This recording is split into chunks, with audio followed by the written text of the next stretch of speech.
News 19 और आज का मतदाता टीवी में सर आपका स्वागत है। मैं चाहूँगा जो सर्वप्रथम जो हमारे नए दर्शक हैं थोड़ा सा अपना संक्षिप्त परिचय दीजिए।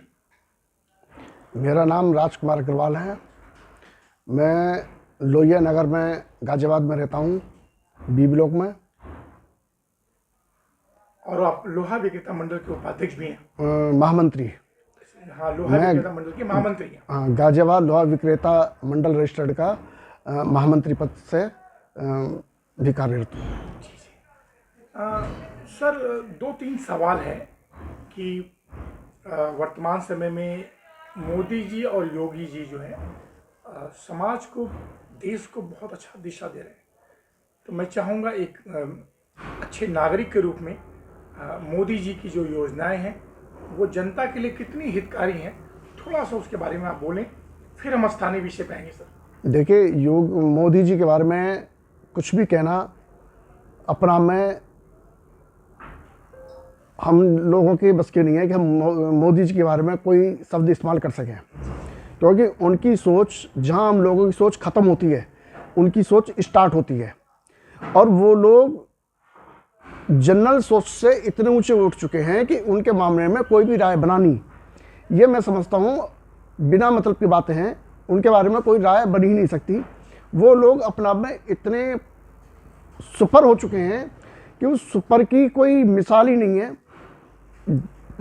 मतलब आम आदमी की तो बात छोड़िए, जो बहुत बहुत विशेषज्ञ हैं जी, उनकी भी विचारधारा जहाँ पर ख़त्म होती है, विशेषज्ञों की भी, उस विचारधारा के बाद में मोदी जी की विचारधारा शुरू होती है। तो उस आदमी के मामले में हम क्या कह सकते हैं? कुछ भी। सही, आपका उनके प्रति एक तरह से बड़ा आदर है, सम्मान है, तभी आप ये बात बोल रहे हैं। लेकिन अभी भी देश में सर बहुत ऐसी चीज़ों की आवश्यकता है जिसे कि मोदी जी को करना चाहिए, जैसे कि जनसंख्या नियंत्रण कानून। थोड़ा सा क्या ये होना चाहिए सर? देखिए, हमारा देश इतना बड़ा है, लोकतंत्र देश है। इसमें लोकतंत्र में सभी चीज़ों को व्यवस्थित रखते हुए काम को कर पाना आसान नहीं होता है। लोकतंत्र की मर्यादाओं का पालन करते हुए इन व्यवस्थाओं का लागू करने में कुछ वक्त एक्स्ट्रा लगता है। लोगों के बीच में मैसेज भेजना पड़ता है, धीरे धीरे उनके मन को बनाना पड़ता है। वो थोड़ा सा टाइम ज़्यादा लगता है लोकतंत्र होने की वजह से। चीज़ें होंगी, सब चीज़ें होंगी, जो भी इस देश के लिए ज़रूरी होगा वो हर चीज़ होगी। जब तक मोदी जी हैं वो उम्मीद रखिए कि हर चीज़ संभव है और होगी। तो हाँ, लेकिन थोड़ा वक्त, क्योंकि एक प्रजातंत्र व्यवस्था है, उस व्यवस्था के अंतर्गत सब चीज़ों को लागू करने के लिए हर आदमी को थोड़ा वक्त लगता है जी। चूँकि देश के प्रधानमंत्री हैं, अभी एक G20 की मीटिंग हुई थी जो पूरे विश्व में होती है। पूरे अंतर्राष्ट्रीय स्तर के 20 देश उसमें शामिल होते हैं, जो बड़े बड़े विकसित देश हैं, और हमारा भारत देश उसमें एक विकासशील देश के रूप में सम्मिलित होता है। सर, मोदी जी उसके अध्यक्ष हुए, तो इससे पूरे विश्व में हमारे भारत देश का मान बढ़ा है। तो विश्व में भारत देश का मान मोदी जी के आने पे कितना बढ़ा है, थोड़ा इसके बारे में कुछ बोलेंगे सर? देखिए जी, मान सम्मान की अगर बात करेंगे तो मोदी जी जिस विचारधारा के आदमी हैं, जो उनकी सोच है, उस स्तर तक अभी भी मान सम्मान नहीं मिला है। वो आदमी, मैं समझता हूँ कि चाहे वो अमेरिका का राष्ट्रपति हो या रूस के राष्ट्रपति हो, इन लोगों की सोच भी अपने देश तक सीमित है, अपने आप तक सीमित है। हमारे मोदी जी की पोजीशन ये है कि उनकी विचारधारा एक इस लेवल की पहुंच गई है कि अगर इंटरनेशनल की भी बात करेंगे, विश्व स्तर पर भी बात करेंगे, तो मैं नहीं समझता कि कोई नेता उनके बराबर की सोच वाला पैदा है। कोई भी ऐसा नेता नहीं है किसी भी देश के अंदर। क्योंकि उस आदमी में सबसे बड़ी बात क्या है, हमारे मोदी जी के अंदर सबसे बड़ी बात क्या है कि जब जिस बात पर, चैप्टर पर बात करते हैं, उनका सारा का सारा ध्यान उस चैप्टर पर वहीं पर एकत्रित हो जाता है, और उसमें जो बेस्ट हो सकता है अपने जीवन का वे बेस्ट करने की हमेशा उनकी एक नियत रहती है। और जब इस सोच का आदमी हो जाएगा कि मुझे अपने जीवन का बेस्ट करना है, तो रास्ते अपना बनते चले जाते हैं। ये मोदी जी उसी रास्ते पर चले हुए हैं। ये मोदी जी की शख्सियत की पहचान है कि वो बेस्ट से बेस्ट करते हैं, और इसीलिए पूरा विश्व जो है उनका अनुसरण कर रहा है। सब बस यही है। अच्छा सर, दो बातें बस हमारे योगी जी जो हिंदू हृदय सम्राट उत्तर प्रदेश के मुख्यमंत्री हैं, दूसरी बार उनको कार्यकाल करने का मौका मिला। तो योगी जी की जो व्यापारिक सुरक्षा हो या कार्यकाल हो, इन सब को लेकर आपके क्या विचार हैं? मोदी जी और योगी जी दोनों की विचारधाराओं में कुछ चीज़ों को लेकर अंतर है। मोदी जी इंटरनेशनल भी, नेशनल भी, और एक अगर छोटा सा वार्ड का चुनाव भी है तो उनका ध्यान वहाँ पर भी पूरा काम करता है। उनका जो दिमाग है एक छोटे से चुनाव पर और देश के बड़े चुनाव पर, इंटरनेशनल लेवल, विश्व लेवल के चुनावों पर, सब पर अपना पूरा मन स्थिति बनाए रखते हैं। योगी जी की जो सोच है, क्योंकि उत्तर प्रदेश की जो विचारधारा रही है या सोच रही है, बहुत नीचे स्तर से हम लोग चले हुए हैं। 25 साल बसपा ने, समाजवादी पार्टी ने या और पार्टियों ने इस तरीके से इस प्रदेश को इस लेवल पर पहुंचा दिया, इस सोच विचारधारा खत्म कर दी। योगी जी के आने के बाद में कॉन्फिडेंस लेवल हम लोगों का बढ़ा है। योगी जी के आने के बाद में कार्य करने की क्षमता बढ़ी है और एक विश्वास पैदा हुआ है समाज के अंदर कि हाँ भाई, हाँ हम लोग सुरक्षित भी हैं और हम लोगों को काम भी हाथ में मिल रहा है।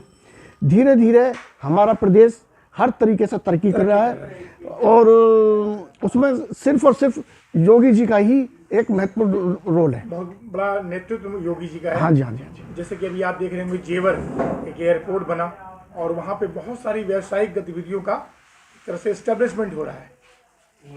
एक जेवर एयरपोर्ट की मत करिए जी, ऑल ओवर यूपी में समग्र विकास हो रहा है। और उससे बढ़िया बात, तरीका योगी जी के मॉडल के अलावा कुछ नहीं हो सकती। योगी जी चाहे पूर्वांचल की बात कर रहे हैं, चाहे बुंदेलखंड की बात कर रहे हैं या पश्चिमी उत्तर प्रदेश की बात कर रहे हैं, वो हर क्षेत्र में अपने अपनी स्थिति के अनुसार बेस्ट से बेस्ट जो हो सकता है उसे करने की कोशिश हमेशा करते हैं। सर, जो लॉ एंड ऑर्डर है, जैसे व्यापारी बहुत सुरक्षित है, उसको बड़ी अच्छा लगता है कि भाई एक माहौल जो है, व्यापारिक माहौल बड़ा अच्छा है व्यापार करने के लिए। तो लॉ एंड ऑर्डर को लेके कुछ उनसे अपील करना चाहेंगे? नहीं, बहुत कुछ बढ़िया हो रहा है और वो हर कदम पर कहीं भी कोई डिस्टर्बेंस समाज के अंदर किसी भी स्तर की होती है, किसी प्रकार की घटना होती है, तो उस घटना को लेकर इतने सजग रहते हैं कि वो पुनरावृत्ति ना हो और उसमें और बेस्ट क्या करा जा सकता है वो तुरंत एक्शन लेते हैं और उस प्लानिंग पर अपने काम करते हैं। तो सुधार का ये रास्ता और कोई रास्ता नहीं है। लॉ एंड ऑर्डर अच्छा है? हाँ, बहुत टॉप क्लास है। टॉप क्लास है। और अभी आपका गाजियाबाद का कमिश्नरी हो गया, ये इससे भी आपको थोड़ी सी प्रसन्नता हुई होगी? आने वाले टाइम में इसका फायदा मिलेगा। फायदा मिलेगा? हाँ, 100% मिलेगा। व्यापारियों को, निवासियों दोनों को? हाँ, सभी को मिलता है जी, एक व्यापारी वर्ग को नहीं जी, हर वर्ग को। देखो जी, अगर किसी के पास में 100 रुपये हैं, अगर उसकी चोरी हो जाएगी तो उसे भी उतना ही मलाल होगा, उतनी तकलीफ होगी जितनी तकलीफ किसी 10 लाख रुपए की चोरी वाले को होगी। क्योंकि उसके औकात 100 रुपये की है, उसके 10 लाख रुपए की है, उसके 10 लाख रुपए चोरी होने के बाद में तकलीफ हुई है, उसे 100 रुपये के बाद में तकलीफ होगी। तकलीफ बराबर होती है जी।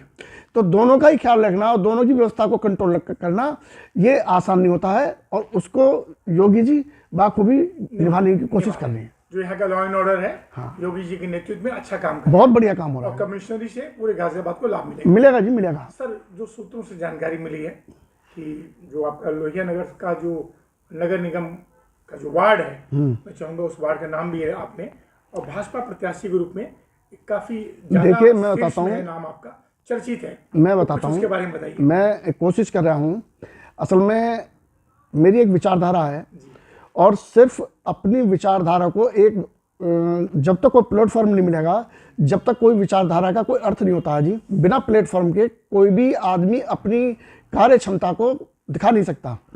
मेरा सिर्फ एक ही मकसद है कि वार्ड में मौका मुझे अगर मिल जाता है तो मैं एक दफ़े, वार्ड नंबर बताएं। वार्ड नंबर 69 लोहिया नगर, लाल पीले क्वार्टर, अगर मुझे एक मौका मिलता है तो मैं ये सिद्ध कर दूंगा शहरवासियों को कि वार्ड में कितना काम कैसे संभव है, कितना हो सकता है।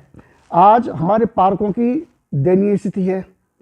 पार्कों में जो पैदल पथ के बने होते हैं वो सब टूटे फूटे हैं। पार्कों में गंदगी के ढेर लग गए हैं। समझे, कहा जा यह है कि पार्कों में जाने के बाद में आदमी को मन की संतुष्टि मिलनी चाहिए, उसे बड़ा रिलैक्स होना चाहिए कि हाँ भी हम पार्क में आए हैं और उसे अच्छा फील होना चाहिए। लेकिन आज वो माहौल नहीं है। उसको बेस्ट से बेस्ट जो हो सकता है वो करा जाएगा अगर मौका मिलता है तो वार्ड वाले नहीं, शहर वाले भी ये कहेंगे कि हाँ भाई फला वार्ड में जाओ और उसमें दिखाओ कि व्यवस्था कैसे होती है। अच्छा सर, आपके वार्ड में सीसीटीवी वगैरह सब व्यवस्थित है? नहीं है, वो व्यवस्था नहीं है। क्या पेड़ की कटाई भी अच्छी नहीं है? देखिए, कोई भी काम वहाँ पर पिछले 10 साल में मुझे नहीं लगता कि कोई काम उचित हुआ है। और अब वक्त ऐसा आ गया है, सौंदर्यकरण को लेकर हो चाहे स्वच्छता को लेकर हो, जिसमें सरकार बहुत बड़ा योगदान देती है, बहुत बड़ा सहयोग देती है, बशर्ते कि वहाँ का इलाके का पार्षद एक ऐसा जिम्मेदार आदमी बने कि वो काम को करके शासन प्रशासन से काम को करा के ला सके। आज सबसे बड़ी दिक्कत ये होती है कि कुछ लोग इस तरीके से आ जाते हैं, चुनकर आ जाते हैं, जिससे कि वो कुछ काम करा ही नहीं, उन्हें पता ही नहीं है कि काम कहाँ से होना है और कैसे होना है। तो 10 साल से जो है विकास ही छूटा है वार्ड 69। हाँ जी। इस बार अगर शीर्ष नेतृत्व आपको मौका देता है और जनता आशीर्वाद देती है तो सबसे प्रथम कार्य क्या? सबसे पहले तो मैं ये बता दूं, अगर मुझे मौका मिलता है तो सिर्फ एक ही दफा मौका मिल लेना है मुझे, दोबारा मैं चुनाव नहीं लड़ूंगा। एक ही बार में आप? ये सिर्फ मुझे अपना मॉडल सिद्ध करने के लिए चुनाव लड़ने की इच्छा है। जी। इसके बाद में मुझे कोई कितना नहीं कहे, मैं चुनाव लड़ने वाला नहीं हूँ। ये बिल्कुल एक फंडा क्लियर है। बहुत बड़ी घोषणा की है समझे कि एक बार चुनाव लड़ेंगे और चुनाव में एक ऐसा मील का पत्थर साबित कर देंगे, सिर्फ एक संदेश देने के लिए कि औरों को संदेश पहुंचा कि हाँ भैया ऐसा काम होना चाहिए। जी। बस मेरा एक ही मकसद है, इसके अलावा कोई मकसद किसी प्रकार का नहीं है। जी। सर, तो उस वक्त जैसे कि अगर जनता आपको आशीर्वाद देती है तो सबसे बड़ी प्राथमिकता क्या होगी आपका? सबसे पहले पार्क का सौंदर्यीकरण, एक पार्क का सौंदर्यीकरण, उसका हरियालीकरण। हरियाली के नाम पर मैं समझता हूँ बहुत टाइम से पेड़ पौधे भी उचित तरीके से नहीं लगे हैं। लगे हैं तो बिना बेतरीके के लगे हुए हैं। वो बढ़िया तरीके से लगे हैं, उसका लाभ समाज को मिले, छांव से भी धूप में भी, हर तरीके के। तो वो स्थिति पार्कों की होनी चाहिए। हमारे बच्चे पार्कों में जाएं, हमारे बुजुर्ग पार्कों में जाएं तो उनको ये लगे आराम से बैठे हैं घंटे 2 घंटे, तो उन्हें आनंद की प्राप्ति होनी चाहिए। और मेरी कोशिश रहेगी कि सबसे पहले पार्कों की भी दुर्दशा बढ़िया करी जाएगी और पूरे वार्ड के अंदर जो टॉप क्लास सफाई व्यवस्था हो सकती है, लोगों से संपर्क करने के बाद में कि भाई वो खुद भी गंदा ना करें, किसी को करने भी ना दें, और जो है उसको बढ़िया से बढ़िया मेंटेन करें। तो ये कोशिश की जाएगी। ये आपका प्रयास है और आपने बहुत अच्छी बात बोली कि एक मौका के बाद दोबारा आप चुनाव नहीं लड़ेंगे। नहीं, मैं नहीं लड़ूंगा। एक मतलब क्या बोलते हैं, उदाहरण पेश करेंगे कि वार्ड में काम कैसे होता है। बस एक ही मौका चाहिए, इसके अलावा मुझे नहीं वार्ड चाहिए। में कुत्तों की भी बहुत समस्या है। देख, कुत्तों की जो समस्या है वो वार्ड लेवल की समस्या नहीं होती है, वो शहर लेवल की समस्या है। और उसमें शहर पूरा एकजुट होकर काम करेगा, उस पर काम तब होगा। ये किसी एक वार्ड में काम करने, किसी पार्षद के काम करने से इसका रिजल्ट नहीं आएगा। इसका रिजल्ट आएगा जब पूरा शहर, हाँ तो शहर में है समस्या, वो पूरे शहर की समस्या है और वो भी, उस पर भी काम होगा जब कुछ सुलझे हुए लोग पार्षद बनकर वहाँ पर सदन में पहुँचेंगे, तो इन सब चीज़ों पर एक काम होगा और उसका रिजल्ट आता ही आता है। ज़रूरी ये है, समाज की भी थोड़ी सी जिम्मेदारी बनती है कि वो ये देखें कि भाई समाज के काम के लिए कौन आदमी उचित ज़्यादा रहेगा, जो भी उचित है वो उसको चुनकर भेजें। थोड़ा सा और चीज़ों में नाम है, ये ज़्यादा अच्छी बात है। सर, अब 2023 आ गया, 2022 जा रहा है, तो देशवासियों को और गाजियाबाद के निवासियों को क्या शुभकामना? सबसे पहले तो मैं वार्ड 69 के अपने जितने भी हमारे परिवार हैं, समझे, सभी को नववर्ष की हार्दिक शुभकामनाएं। और उसके बाद में पूरे शहर के लिए हार्दिक शुभकामनाएं, प्रदेश के सभी निवासियों के लिए हार्दिक शुभकामनाएं और पूरे देश के लिए उसके बाद में हार्दिक शुभकामनाएं। और कोरोना दोबारा ना आए सर, चर्चा में कहीं सुना जा रहा है। अब देखो जी, चर्चा में तो हो ही रहा है, लेकिन कोरोना के मामले में देखो जी, ये बहुत बड़ी लेवल की चीज़ें हैं। इसका मामले में हम लोग क्या बता सकते हैं, क्योंकि ये तो अब चाइना की सुनने में आ रही है, अमेरिका की भी सुनने में आने लगी है, वहाँ की हांगकांग की भी सुनने में आने लगी है कि वहाँ पर फैलता जा रहा है। हम लोगों को बचाव अभी से ही चालू कर लेना चाहिए, तो उसका कुछ ना कुछ रिजल्ट अच्छा जाएगा। सर, आपको बहुत बहुत धन्यवाद। फिर किसी विषय में मिलेंगे सर। नमस्कार सर। धन्यवाद।